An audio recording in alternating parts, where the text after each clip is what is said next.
വിദ്വേഷത്തിനും ദുർഭരണത്തിനുമെതിരെ മുസ്ലിം youth ലീഗിന്റെ മഹാറാലി ഇന്ന് കോഴിക്കോട്. തെലങ്കാന മന്ത്രി ധൻസാരി അനസൂയ സീതക്ക മുഖ്യാതിഥിയായി പങ്കെടുക്കുന്ന റാലി മുസ്ലിം ലീഗ് സംസ്ഥാന അധ്യക്ഷൻ പാണക്കാട് സാദിഖ് അലി തങ്ങൾ ഉദ്ഘാടനം ചെയ്യും.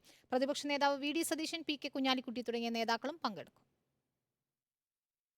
ശാഖാതലം മുതലുള്ള വിവിധ പരിപാടികൾക്ക് ശേഷമാണ് യൂത്ത് ലീഗിന്റെ മഹാറാലി. സംഘപരിവാർ വിദ്വേഷ രാഷ്ട്രീയ നിലപാടുകൾക്കെതിരെയും ഇടതു സർക്കാരിന്റെ ദുർഭരണത്തിനെതിരെയുമാണ് റാലി. തെലങ്കാന പഞ്ചായത്ത് രാജ് ഗ്രാമവികസന മന്ത്രി ധൻസാരി അനസൂയ സീതക്ക മുഖ്യാതിഥിയാകും. പാണക്കാട് സാദിഖ് അലി തങ്ങൾ ഉദ്ഘാടനം ചെയ്യും. പ്രതിപക്ഷ നേതാവ് V D Satheesan, P K Kunhalikutty തുടങ്ങിയ നേതാക്കളും പങ്കെടുക്കും.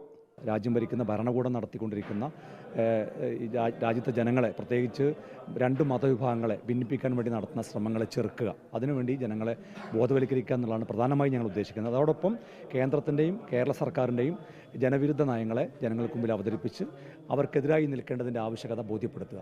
വൈകിട്ട് 3 മണിക്ക് സ്വപ്നനഗരിൽ നിന്നും ആരംഭിക്കുന്ന പ്രകടനം 5 മണിയോടെ കടപ്പുറത്ത് സമാപിക്കും. വൈറ്റ് ഗാർഡിന്റെ പാസിംഗ് ഔട്ട് പരേഡും നടക്കും. മുസ്ലിം ലീഗ് മുൻപ് സംഘടിപ്പിച്ച പരിപാടികളുടെ ചുവടുപിടിച്ച് ശക്തി പ്രകടനത്തിലാണ് യൂത്ത് ലീഗ് തയ്യാറെടുക്കുന്നത്. റിപ്പോർട്ടർ, കോഴിക്കോട്.